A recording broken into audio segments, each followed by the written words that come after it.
Hi guys, very good morning, most welcome to all of you. आज हम फिर से आए हुए हैं साइंस 2 के सब्जेक्ट के साथ। आज यहाँ पे हमारा जो आज का जो टॉपिक रहेगा बहुत ही छोटा टॉपिक रहेगा। जो मैंने बताया था कि जो ग्यू रीजन आपके एग्जाम में बहुत ही इंपॉर्टेंट आ सकता है, तो वो ग्यू रीजन यहाँ पे आपको दिखाई दे रहा होगा स्क्रीन के ऊपर, एटीपी। देन यहाँ पे अगर आप देखोगे तो यहाँ पे आपको दिखाई दे रहा होगा यहाँ पे कि energy currency of the cell, energy currency of the cell यहाँ पे आपको दिखाई दे रहा होगा।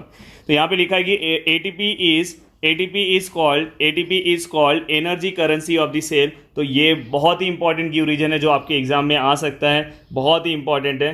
तो गाइस मैं इसके बारे में आपको बता रहा हूँ, वन पॉइंट हम यहाँ पे कंप्लीट करेंगे, देन आपको मैं एक्सप्लेन करूँगा और एक्सप्लेन करने के बाद आपको एनिमेशन वीडियो भी आएगा। कोशिश करूँगा कि यहीं पे आपको मैं याद करा लूँ पूरा। तो यहाँ पे आपको दिखाई दे रहा होगा कि adenosine triphosphate is energy rich molecule. तो फर्स्ट पॉइंट आपको ये याद रखना है। देन सेकेंड पॉइंट की energy is store in a bond by which the phosphate group are attach to each other. बस मैं यहाँ पे आपको जस्ट रीड करके बता रहा हूँ, मैंने आपको एक्सप्लेन किया है इसके बाद के वीडियो में। तो वो कहाँ पे फॉस्फेट ग्रुप में क्या अटैच रहते हैं। This molecule are store in a cell as per the need. मैंने बोला था कि वहाँ पे मैंने बोला है कि वो मॉलिक्यूल क्या होगा वहाँ पे सेल में स्टोर रहेगा जितना हमें चाहिए उसके according. Then ATP is triphosphate molecule. Triphosphate means यहाँ पे ट्राइफॉस्फेट आपको दिखाई दे रहा होगा। Triphosphate means 3 phosphate. Triphosphate means 3 phosphate. Then यहाँ पे आपको दिखाई दे रहा होगा कि this point is very important. यहाँ पे आपको दिखाई दे रहा होगा यहाँ पे आपको दिखाई दे रहा होगा it contain a nitrogenous compound adenine. Adenine कौन सा? Adenine, pentose sugar, ribose and 3 phosphate group. यहाँ पे आपको दिखाई दे रहा होगा। And as per the need energy is derive by breaking the phosphate bond by ATP. मतलब एटीपी से क्या होगा, जो फॉस्फेट बॉन्ड है वहाँ से क्या होगा, ब्रेक होगा और उसके अकॉर्डिंग हमें क्या होगा, एनर्जी मिलेगा। And therefore ATP is known as energy currency of the cell. Then यहाँ पे आपको 2 टर्म्स होंगे, ये दोनों टर्म्स के बारे में मैंने एक्सप्लेन किया। NADH2 क्या होता है, FADH2 क्या होता है। यहाँ पे लिखा है निकोटिनामाइड एडेनाइन डाइन्यूक्लियोटाइड, एंड यहाँ पे सेकेंड है फ्लेविन एडेनाइन डाइन्यूक्लियोटाइड, यहाँ पे मैंने बताया है। देन इसके बाद आपको ये डायग्राम है, थोड़ा सा डायग्राम यहाँ पे बता देता हूँ। देखो यहाँ पे आपको एडनिन दिखाई दे रहा होगा, राइबोज दिखाई दे रहा होगा, फॉस्फेट आपको यहाँ पे दिखाई दे रहा होगा, यहाँ पे आपको ATP दिखाई दे रहा होगा। ATP किसके अंदर कन्वर्ट हो रहा है, ATP। देखो ये सबसे मेन है कि ATP जो है किसके अंदर कन्वर्ट हो रहा है, ADP के अंदर। देखो यहाँ पे एनर्जी कितना ज़्यादा था, यहाँ पे एनर्जी क्या होगा, ब्रेक डाउन हो गया, एनर्जी क्या हो गया, यहाँ पे कन्वर्ट हो गया। तो यहाँ पे आपको सब चीज़ें दिखाई दे रही होगी 1 बाय 1। देन यहाँ पे आपको दिखाई दे रहा होगा, यहाँ पे आपको 3 फॉस्फेट यहाँ पे दिखाई दे रहा होगा। 3 फॉस्फेट क्या हुआ, यहाँ पे ब्रेक डाउन हुआ, ब्रेक डाउन हो गया। यहाँ पे देखो 2 फॉस्फेट हो गए एंड यहाँ पे 1 फॉस्फेट उससे अलग हो गया। तो यहाँ पे क्या हुआ कि ADP गेट कन्वर्टेड इनटू क्या हो गया, ADP हो गया। ये भी मैंने वहाँ पे एक्सप्लेन किया। यहाँ पे थोड़ा सा मैं फास्ट इसलिए बता रहा हूँ क्योंकि मैंने ऑलरेडी वहाँ पे सब कुछ एक्सप्लेन किया है। देन यहाँ पे एक इंपॉर्टेंट पार्ट यहाँ पे है, if there is insufficient amount of carbohydrate in the body. यहाँ पे 2 कंडीशन दिए हुए हैं, फास्टिंग एंड हंगर। यहाँ पे 2 कंडीशन दिया हुआ है। उस टाइम पे कौन सा एनर्जी प्रोडक्शन कौन करता है, प्रोटीन और लिपिड्स। इसके बारे में मैंने आपको वीडियो के अंदर बताया है। देन यहाँ पे क्या होगा, यहाँ पे लिखा है कि in the case of lipid they are converted into fatty acid. ये आपको याद रखना है, लिपिड किसके अंदर कन्वर्ट होता है, फैटी एसिड में, और प्रोटीन किसके अंदर कन्वर्ट होता है, एमिनो एसिड में। ये आपको याद रखना है, आगे रहेगा। देखो आपको यहाँ पे आगे दिया हुआ है, protein get converted into amino acid, यहाँ पे दिख रहा है आपको। Then fatty acid and amino acid are converted. Then जैसे ही वो फैटी एसिड और एमिनो एसिड, फैटी एसिड और एमिनो एसिड ये दोनों किसके अंदर कन्वर्ट हो जाएंगे, एसिटाइल कोएंजाइम सी। ये कौन से कंडीशन में होगा, ये फास्टिंग और हंगर के कंडीशन में होगा। एसिटाइल कोएंजाइम्स A में कन्वर्ट होंगे और उसकी वजह से हमें क्या होगा, एनर्जी मिलेगा। और ये एसिटाइल कोएंजाइम्स A जो रहेगा वो किसके अंदर चले जाएगा, क्रेब्स साइकिल में। क्रेब्स साइकिल मतलब ही क्या होता है, TCA साइकिल। कौन सा साइकिल, TCA, जो हमने पढ़ा है पीछे। और ये कहाँ पे होता है, माइटोकॉन्ड्रिया में। तो आपको यहाँ पे 1 बाय 1 ये साइंटिस्ट के बारे में आप थोड़ा सा पढ़ लेना। देन यहाँ पे आपको फ्लो चार्ट दिखाई दे रहा होगा। फर्स्ट फ्लो चार्ट मैं आपको बताने की कोशिश करूँगा। यहाँ पे फर्स्ट फ्लो चार्ट के अंदर आपको दिखाई दे रहा होगा lipids, carbohydrate and protein. Carbohydrate किसके अंदर जाता है, ग्लाइकोलिसिस प्रोसेस में, एंड बाद में ग्लाइकोलिसिस से वो किस में कन्वर्ट होता है, पायरुविक में। पायरुविक किसके अंदर कन्वर्ट होता है, एसिटाइल में। एसिटाइल किसके अंदर जाता है, TCA साइकिल, मतलब ही क्रैब साइकिल, और बाद में ये अपने को मिलता है। सेम कंडीशन अगर यहाँ पे लिपिड्स है और प्रोटीन है, जब हम फास्टिंग के कंडीशन में रहते हैं या हंगर के कंडीशन में रहते हैं तो lipids get converted into fatty acid and protein get converted into amino acid. Then ये किसके अंदर दोनों चले जाते हैं, एसिटाइल कोएंजाइम से। देन एसिडाइल कोएंजाइम से किसके अंदर चले जाता है, क्रैब साइकिल। देखो यहाँ पे इसके नीचे क्रैब दिखाई दे रहा है, देन CO2 और H2O यहाँ पे आपको दिखाई दे रहा होगा। ये किसके लिए है, the process of energy production through aerobic respiration. हमने स्टार्टिंग में ही पढ़ा है, हमने स्टार्टिंग में ही ग्लूकोज का जो पहला पॉइंट था कि हम एरोबिक के बारे में पढ़ रहे हैं, और यहाँ पे आपको एनारोबिक रेस्पिरेशन के बारे में दिया हुआ है, ये मैं आपको बाद में बताऊंगा। लेट्स हम अब एनिमेशन नहीं, पहले हम वीडियो देख लेते हैं, आपको दिखाई देगा वीडियो, देन इसके बाद हम एनिमेशन से देखेंगे।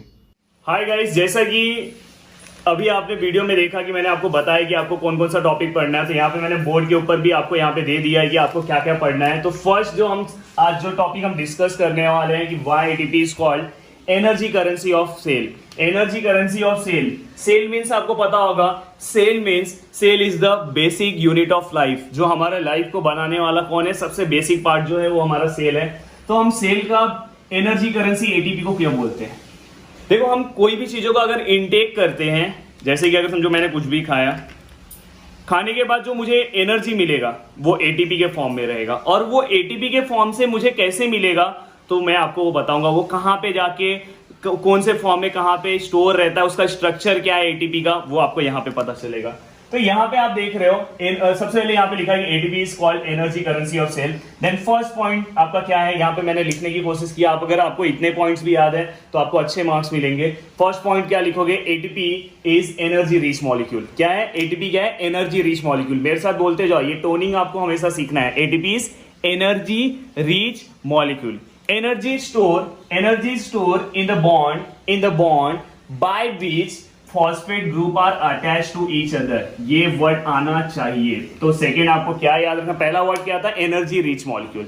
सेकेंड क्या आएगा, phosphate group are attach to each other. Energy is store bond by which phosphate group are attach to each other. अब अटैच मीन्स देखो यहां पे दिखाई दे रहा है आपको, ये देखो तीनों अटैच है एक दूसरे से।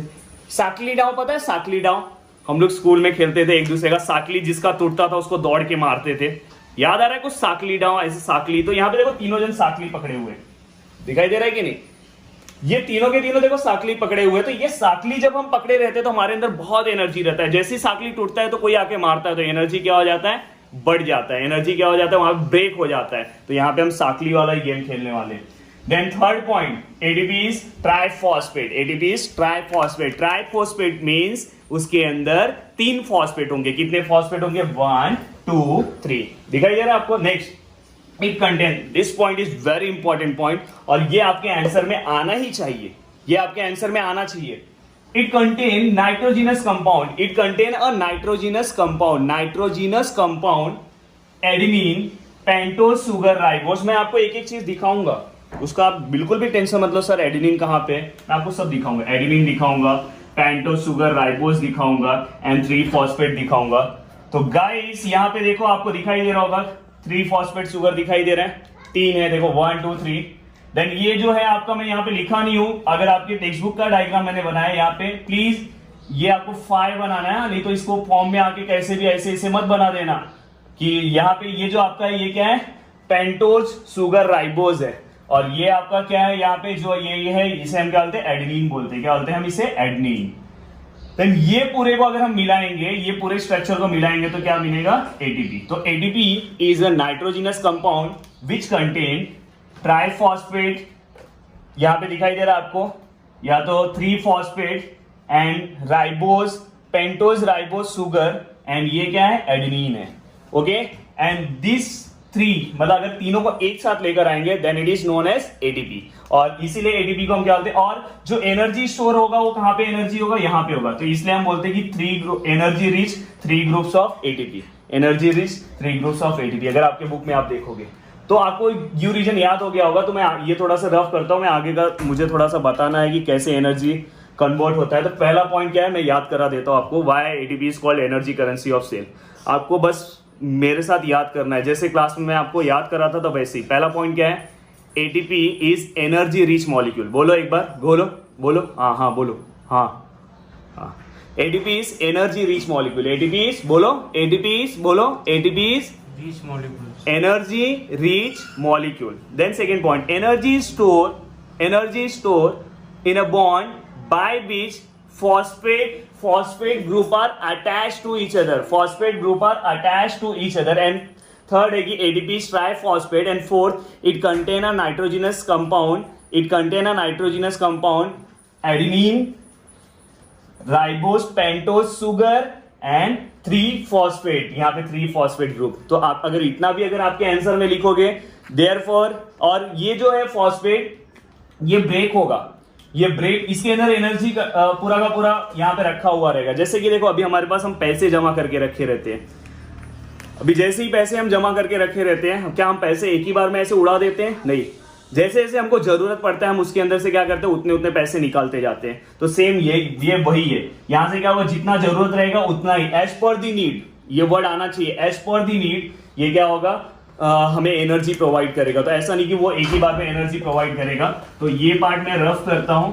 ओके, तो आपको डायग्राम याद होना चाहिए. फिर से मैं बता रहा हूं, देखो यहाँ पे जो डायग्राम मैंने बनाया ये क्या है, एटीपी है. बट ये क्या हो जाएगा, एडीपी में कन्वर्ट हो जाएगा. किस में कन्वर्ट हो जाएगा, एडीपी में. एडेनोसिन ट्राइफॉस्फेट, पर ये किस में कन्वर्ट हो जाएगा, एडेनोसिन डाइफॉस्फेट. डाई मतलब दो. अब देखो यहाँ पे, यहां से बीच में क्या होता है पता है, ब्रेकडाउन होता है. बीच में ब्रेकडाउन होने का देखो यहाँ पे 2 फॉस्फेट दिखाई दे रहे होंगे, एक अलग हो गया. मेरे पास जगह नहीं है इसलिए ऊपर बना है, आप अलग से मत करना. और इसे हम इनऑर्गेनिक फॉस्फेट बोलते हैं. क्या बोलते हैं, इनऑर्गेनिक फॉस्फेट. क्या बोलते हैं, इनऑर्गेनिक फॉस्फेट. क्या बोलते हैं, inorganic phosphate. Yes, very good.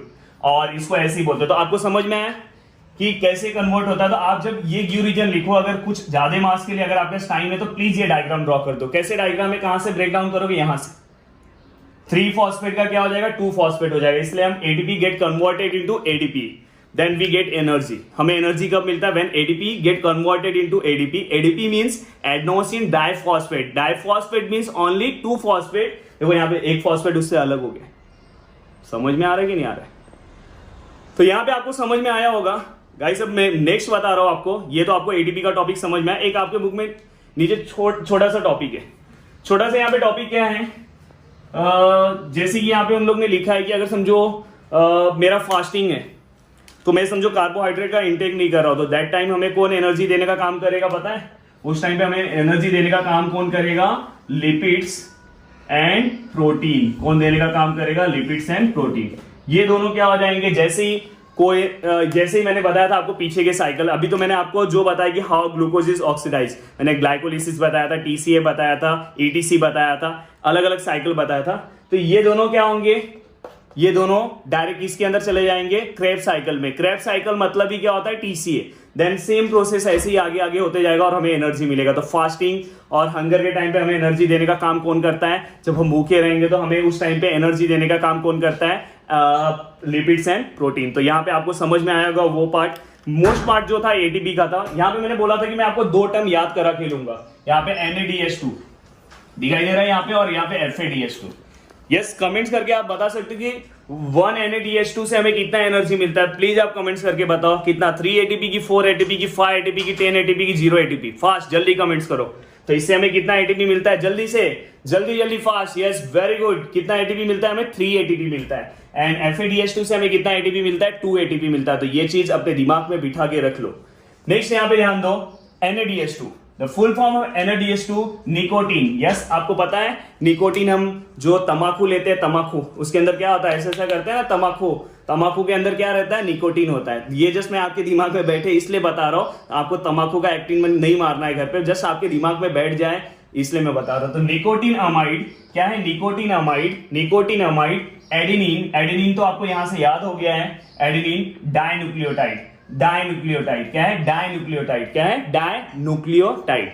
तो क्या आएगा, निकोटीन अमाइड डाइन्यूक्लियोटाइड. तो यहाँ पे nicotine amide adenine dinucleotide. And FADH2 means flavin adenine dinucleotide. Adenine dinucleotide same है, यहाँ पे भी सेम है. समझ में आएगी? जैसे अभी आपका यहाँ पीछे सरनेम आता है ना, सरनेम तो मतलब एक ही है, बस यहाँ पे क्या करते हैं, दोनों का काम एक ही है. जैसे यहाँ पे मैं लिख रहा हूँ, यहाँ पे मैंने गिरी लिखा, यहाँ पे गिरी लिखा, जैसे यहाँ पे नाम चेंज कर दिया, यहाँ पे राहुल लिखा और यहाँ पे प्रदीप लिखा. दिखाई दे रहा है कि नहीं? तो यहाँ पे सरनेम तो चेंज है, तो वैसे ही एडेनिन डाइन्यूक्लियोटाइड सेम है, बस आगे का नाम चेंज हो गया. एक का नाम क्या है, निकोटीन अमाइड, और दूसरे का नाम क्या है, फ्लेविन. तो यहाँ पे आपको याद हो गया रहेगा गाइस, इतना ही आज का टॉपिक है। हो सके आपको वीडियो को लाइक करना है, वीडियो को शेयर करो, चैनल को सब्सक्राइब कराओ, और जितना ज़्यादा हो सके जितने लोगों को ज़रूरत है वहाँ तक इस इंफॉर्मेशन को भेजो। Thank you so much video को देखने